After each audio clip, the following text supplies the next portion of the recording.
Hello student, आप सब लोग स्वस्थ हैं, घर पे रहो, सुरक्षित रहो, कोविड-19 के वायरस के अगेंस्ट अपनी लड़ाई का योगदान देते रहें। आज अपन बात करेंगे पाचक ग्रंथियों के बारे में। पाचक ग्रंथियाँ क्या होती हैं? सबसे पहले अगर अपन बात करें पाचक ग्रंथियों की, डाइजेस्टिव ग्लैंड्स की, तो देखो मैं पहले ही बता चुका हूँ ग्रंथियाँ क्या होती हैं। ग्रंथियाँ कोशिकाओं का वह समूह है जो किसी रासायनिक पदार्थ का स्रावण करती हैं। अब मुख्यतः वो रासायनिक पदार्थ हार्मोन या एंजाइम हो सकते हैं। यहाँ अपनी जो स्टडी होगी वो होगी सिर्फ एंजाइम पे। मतलब यहाँ पर जो पाचक ग्रंथियाँ हैं उनमें अपन बात करेंगे कि वो किसका स्रावण कर रही हैं, एंजाइम का स्रावण कर रही हैं। और ये एंजाइम क्या होते हैं आप ध्यान रखें, ये रासायनिक पदार्थ हैं जो अभिक्रिया को तीव्र या मंद कर सकते हैं, अर्थात जो क्रियाकारक होगा उसे उत्पाद में बदलेंगे। क्रियाकारक को किस में बदलेंगे? उत्पाद में बदलेंगे। तो सबसे पहली जो अपनी पाचक ग्रंथि है वो है लार ग्रंथि। इस सब्जेक्ट में अपने पास 3 मुख्य ग्रंथियां हैं, पाचक ग्रंथियां हैं, और एक सहायक पाचक ग्रंथि है जिसे पित्ताशय के नाम से देखेंगे अपन। तो सबसे इंपॉर्टेंट है, सबसे पहले स्टार्ट कर रहे हैं अपन लार ग्रंथि। इससे कई बार क्वेश्चन आया गया है। मानव में 3 जोड़ी लार ग्रंथियां उपस्थित होती हैं जो बहिश्रावी प्रकृति की होती है। ये बहिश्रावी प्रकृति का मतलब क्या है? अगर त्वचा वाले चैप्टर से आपको थोड़ा बहुत विदित है, ज्ञात है, तो आप देख सकते हैं कि बहिश्रावी ग्रंथियों का मतलब होता है कि उनके पास नलिकाएं होंगी। मतलब अपने श्रावण को वो ग्रंथियों से प्रारंभ करके अपनी मंजिल तक नलिका द्वारा पहुंचाएंगे, बाहर की बाहर। प्रकृति की ग्रंथियां होती हैं जिनकी नलिका मुख गुहा में आकर खुलती है। आप सीधा ध्यान रखें, मुख गुहा में ही आकर खुलेंगी लार ग्रंथियों की। ये 3 प्रकार की कौन कौन सी हैं, इनको अपन स्टडी करते हैं। सबसे पहले अगर बात करें अधोजिह्वा, सबलिंगुअल। लिंगुअल शब्द यूज करते हैं अपन मेडिकल टर्म में जिह्वा के लिए। लिंगुअल शब्द किसके लिए यूज करते हैं? जिह्वा के लिए।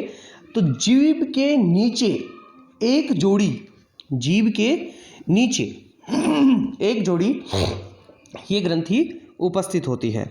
सेकंड बात करें अपन अधोजम, सब मैंडिबुलर। मैंडिबल्स का मतलब होता है निचले वाला जबड़ा। निचले वाले जबड़े की जो अस्थि है, वो जो निचला वाला जबड़ा बना हुआ है वो कौन सी अस्थि का बना हुआ है? मैंडिबल अस्थि का बना हुआ है। उसके पास उपस्थित होती है एक जोड़ी। और कर्णपूर्व पैरोटिड्स इंपॉर्टेंट है, इससे कई बार क्वेश्चन आया हुआ है। ये मम्स रोग से रिलेटेड क्वेश्चन है। कर्णपूर्व ये भी एक जोड़ी कान के जस्ट पास में, दोनों कानों की तरफ एक एक होती है और उनकी नलिका आकर खुलती है सामने वाले रधनक टीथ के जस्ट पास में। ये तीनों लार ग्रंथियां हैं। लार ग्रंथियों का मुख्य कार्य क्या होता है? तो देखो किसी ना किसी रासायनिक पदार्थ का स्रावन करती है। मैंने पहले भी कहा था जल भी एक रासायनिक पदार्थ है एक तरीके से। तो लार ग्रंथियों का स्रावन एक जल समान तरल पदार्थ होता है जिसे लार कहते हैं। ये जल समान है तो क्योंकि इसका मुख्य संगठक 90% जल होता है तथा कार्बनिक व अकार्बनिक पदार्थ जिसमें एंजाइम टाइलिन या अल्फा एमाइलेज स्टार्च के पाचन के लिए व लाइसोजाइम जीवाणु के विनाशक के लिए होते हैं। इसके कुछ लवण भी हैं, NaCl, फॉस्फोरस कार्बोनेट और कार्बोनेट एक्सेट्रा, हाइड्रोजन आयन वगैरह, ये सब आप ध्यान रखें। इसके संगठन में 90% अपने को जल याद रखना है। और अकार्बनिक पदार्थ में ये एंजाइम हैं जिसमें सबसे इंपॉर्टेंट एंजाइम जो है, इससे कई बार क्वेश्चन पूछा गया है, लार में एक कार्बोहाइड्रेट पाचक एंजाइम होता है जिसका नाम है अल्फा एमाइलेज या इसी को बोलते हैं टाइलिन। कई बार पूछा गया है कंपटीशन एग्जाम में भी। टाइलिन एंजाइम लार में मिलने वाला एंजाइम है, इसी का दूसरा नाम एमाइलेज भी है। यकृत अपनी सेकंड इंपॉर्टेंट ग्रंथि आ गई है, यकृत। अगर अपन बात करें यकृत की, तो मानव शरीर की सबसे बड़ी ग्रंथि जो उदरीय गुहा में तनुपट, आप कह सकते हो डायफ्राम के नीचे उपस्थित होती है। मानव के यकृत में 2 पालियां उपस्थित होती हैं, 2 लोब उपस्थित होते हैं। पालियों का मतलब होता है 2 भाग उपस्थित होते हैं, जिसमें राइट लोब, दायां भाग और बायां भाग उपस्थित होता है। ये दायां भाग अपेक्षाकृत थोड़ा बड़ा होता है। इसके भी 2 भाग बने हुए हैं। सबसे ऊपरी भाग होता है क्वाड्रेट और नीचे वाला कोडेट। इस तरीके से इसको याद रखें। सामान्यतः देखो मानव यकृत में दायां भाग बाएं भाग की अपेक्षा बड़ा होता है। ये इम्पोर्टेंट है, थोड़ा सा इसको याद रखें। सामान्यतः वजन 1.2 से 1.5 kg। ये भार की दृष्टि से भी एक सबसे बड़ी ग्रंथि है अपनी, बाकी आकार के आधार पर भी ये सबसे बड़ी ग्रंथि है अपने मानव शरीर की। सामान्यतः चौड़ाई इसकी जो होती है वो 15 से 22 सेंटीमीटर होती है। नेक्स्ट स्टेप में इसकी स्ट्रक्चर की बात करें तो देखिए, ये है अपनी यकृत ग्रंथि। यकृत ग्रंथि है, दो भाग हैं, राइट लोब और लेफ्ट लोब। लेफ्ट लोब छोटा है, उससे भी एक नलिका आ रही है और इससे भी एक नलिका आ रही है। दोनों नलिकाएं आकर सामान्य यकृत वाहिनी बन गई है। सामान्य यकृत वाहिनी से आगे चलकर एक वाहिनी निकलती है, पित्त वाहिनी, और यहाँ पर ये जीबी जो लिखा हुआ है वो लिखा हुआ है गैल ब्लैडर। इसका नाम है पित्ताशय। क्या लिखा हुआ है इसका नाम? पित्ताशय। ये पित्ताशय है। क्या है? पित्ताशय। ये पित्ताशय जो है वो पित्रस को क्या करता है? संग्रहित करता है। यहाँ से एक इंपॉर्टेंट क्वेश्चन बनता है हर बार कि यकृत पित्रस का श्रावण करता है लेकिन उसे संचय नहीं करता है। पित्रस का संचय सिर्फ कौन करता है? पित्ताशय। और वो पित्त वाहिनी के द्वारा इसे सामान्य पित्त यकृत वाहिनी बनाने देता है, क्योंकि सामान्य यकृत वाहिनी से अब क्या जुड़ गई है? पित्त वाहिनी। अब यही पित्त वाहिनी आगे चलकर, सामान्य पित्त यकृत वाहिनी आगे चलकर अग्नाशय से आने वाली अग्नाशय वाहिनी से जुड़ जाएगी और अब इसका नाम हो जाएगा सामान्य पित्त अग्नाशय यकृत वाहिनी। डक्टस कोलोडोकस इसे बोलते हैं। ये सामान्यतः पित्त अग्नाशय वाहिनी यकृत वाहिनी हो जाएगी, जिससे पित्रस अब ग्रहणी भाग में जाएगा। ये ग्रहणी भाग अब आपको कल का विदित हो तो छोटी आंत्र का प्रारंभिक भाग है। छोटी आंत्र का प्रारंभिक भाग है। और इसका जो अपन ने बात किया था, स्पिंचर जो होता है, जो इसको कंट्रोल करने वाला जो अवरोध होता है, उस अवरोध को कहते हैं ओडी की अवरोधनी। क्या कहते हैं? ओडी की अवरोधनी। डिस्कवरी की थी ओडी ने, इसलिए इसे ओडी की अवरोधनी भी कहते हैं। यकृत के बारे में अपन बात करेंगे। यकृत का निर्माण बहुत सारी यकृत कोशिकाओं से होता है, जो यकृत की क्रियात्मक व संरचनात्मक इकाई हैं। इन्हें हिपेटिक, ये हिपेटिक है, हिपेटिक हेपेटिक पेटिक हेपेटिक कोशिका कहते हैं।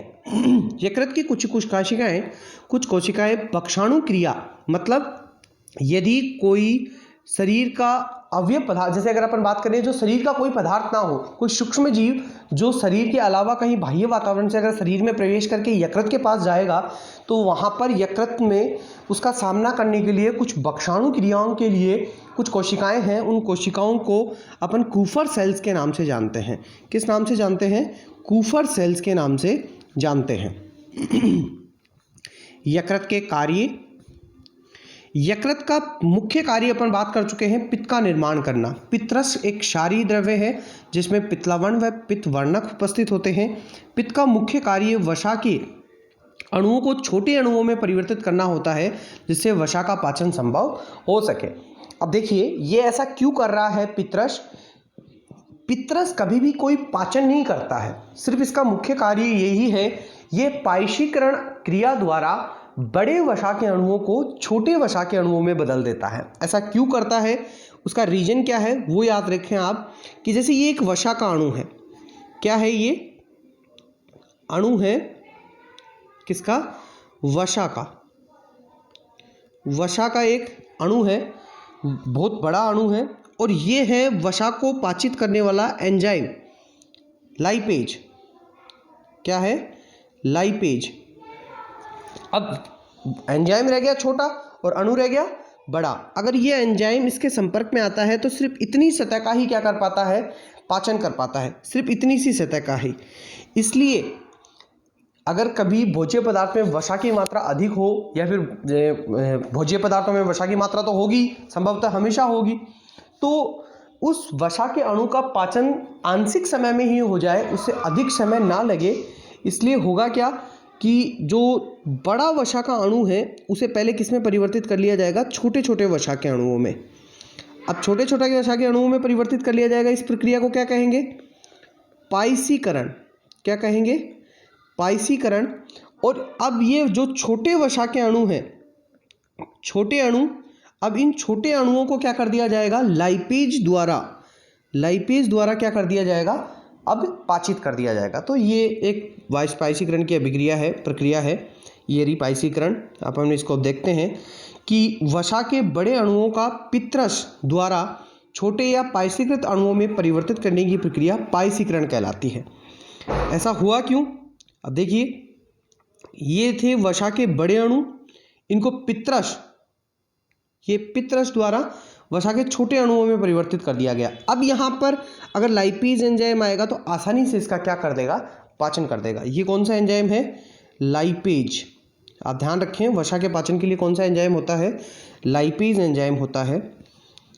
इंपॉर्टेंट में, पित्त में मुख्यतः पित्त लवण, सोडियम ऑक्जिलेट व पित्त वर्णक हीमोग्लोबिन के विघटन के बाद बिलुवर्डिन पीले रंग का और बिलुरुबिन हरे रंग के होते हैं। ये बिलुवर्डिन और बिलुरुबिन हीमोग्लोबिन के टूटने से बनते हैं। हीमोग्लोबिन जो होती है वो आरबीसी में प्रेजेंट होती है और आरबीसी का जीवन काल 120 दिन का होता है। इसके बाद उसे विघटित कर दिया जाता है लीवर में और स्प्लीन में, प्लीहा में इसको दफना दिया जाता है, मतलब डिस्ट्रॉय कर दिया जाता है, इसीलिए कब्रिस्तान कहते हैं प्लीहा को। और अतिरिक्त कार्य क्या क्या हैं, तो देखिए अतिरिक्त कार्य क्या क्या हैं, ग्लाइकोजेनेसिस, ग्लूकोज का ग्लाइकोजन में परिवर्तन। ग्लाइकोजन मानव का संचित भोजन है। अगर किसी व्यक्ति के शरीर रक्त में अतिरिक्त ग्लूकोज की मात्रा है तो उसे किस प्रक्रिया द्वारा, ग्लाइकोजेनेसिस प्रक्रिया द्वारा ग्लाइकोजन में बदल दिया जाएगा, ग्लाइकोजन में परिवर्तित कर दिया जाएगा। ग्लाइकोजेनोलाइसिस, लाइसिस का मतलब होता है तोड़ना। अब ग्लाइकोजन को वापस ग्लूकोज में तोड़ लिया जाएगा। जैसे उपवास और व्रत के समय फास्ट रखते हैं तो भोजन लिया नहीं है तो रक्त में ग्लूकोज की मात्रा कम हो गई, तो जो संचित भोज्य पदार्थ था इमरजेंसी के लिए ग्लाइकोजन, उसे अब धीरे धीरे ग्लूकोज में तोड़ लिया जाएगा। इसी प्रकार ग्लाइकोनियोजेनेसिस, नियो शब्द यूज करते हैं अपन अमीनो एसिड्स के लिए, या फिर अपन कह सकते हैं फैटी एसिड्स, अमीनो अम्ल, इनको भी अपन ग्लूकोज में परिवर्तित कर सकते हैं। तो ये प्रक्रिया क्या होती है, ग्लाइकोनियोजेनेसिस। यकृत के और कार्य क्या है, भ्रूणीय अवस्था में आरबीसी रक्त का निर्माण करना। ये हीमोपोइटिक ऑर्गन हो जाता है, रक्त निर्माण का अंग हो जाता है जब भ्रूणीय अवस्था में शिशु रहता है, जैसे आप कह सकते हो फीटस जो भ्रूण रहता है भ्रूणीय अवस्था में। यूरिया का निर्माण करना, जो अमोनिया है एक खतरनाक गैस है, आप कह सकते हो खतरनाक अवशिष्ट पदार्थ है प्रोटीन के अवयव के बाद, तो उसको किस में परिवर्तित कर दिया जाता है, यूरिया चक्र द्वारा, यूरिया में। हिपेरिन नामक प्रतिस्कंदक का, ये प्रतिस्कंदक अपने रक्त में उपस्थित होता है हिपेरिन, इसीलिए कभी भी अपनी रक्त वाहिकाओं में रक्त का स्कंदन नहीं होता है। क्यों नहीं होता है, क्योंकि प्राकृतिक प्रतिस्कंदक है अपने पास हिपेरिन। नेक्स्ट विटामिन ए, ये है विटामिन ए का संश्लेषण, विटामिन ए, डी, ई, के, B12 का संचय करना। वसा का संचय, एल्कोहलिक लीवर सिरोसिस रोग, यही कारण है। ये एल्कोहलिक लीवर सिरोसिस रोग क्या है, तो आपको मैं बता दूं, जो अल्कोहल का सेवन करने वाले जो लोग हैं, शराब का सेवन करने वाले जो लोग हैं, उनके यकृत में अत्यधिक मात्रा में वसा का संचय हो जाता है और अत्यधिक मात्रा में वसा का संचय होने के कारण उनका लीवर खराब होने लग जाता है। वसा का संचय हो गया तो लीवर खराब होने लग जाएगा, उसी बीमारी को अपन कहते हैं अल्कोहलिक लीवर सिरोसिस। रक्त का शुद्धिकरण करना, ये कुछ इंपॉर्टेंट कार्य हैं यकृत के। अब अपन बात करेंगे पित्ताशय की, तो ये एक आंशिक और सहायक पाचक ग्रंथि है। इससे कोई पाचक रस स्रावित नहीं होता है, सिर्फ ये पित्तरस को संचय करके उसे अपनी पित्त वाहिनी द्वारा सामान्यतः यकृत वाहिनी में सम्मिलित करके सामान्य पित्त यकृत वाहिनी बनाकर आगे की तरफ अग्रसर करती है। हरे रंग का थैला होता है, ये एक पैकेट होता है, यकृत की दाईं पाली के नीचे उपस्थित होता है, जिसका मुख्य कार्य यकृत द्वारा स्रावित पित्तरस को संचय करना होता है। ये पित्तरस का संचय करता है, इसीलिए वसा का जो पाचन है वो संभव हो पाएगा। ये वसा के पाचन को संभव बनाता है। आज के लेक्चर्स इंपॉर्टेंट है, इसे थोड़ा सा रीड करें, याद करें और मुख्यतः यकृत को थोड़ा सा ध्यान रखें। नेक्स्ट स्टेप में अगर अपन अग्नाशय की बात करेंगे, कल अग्नाशय टॉपिक के बारे में अपन पढ़ेंगे।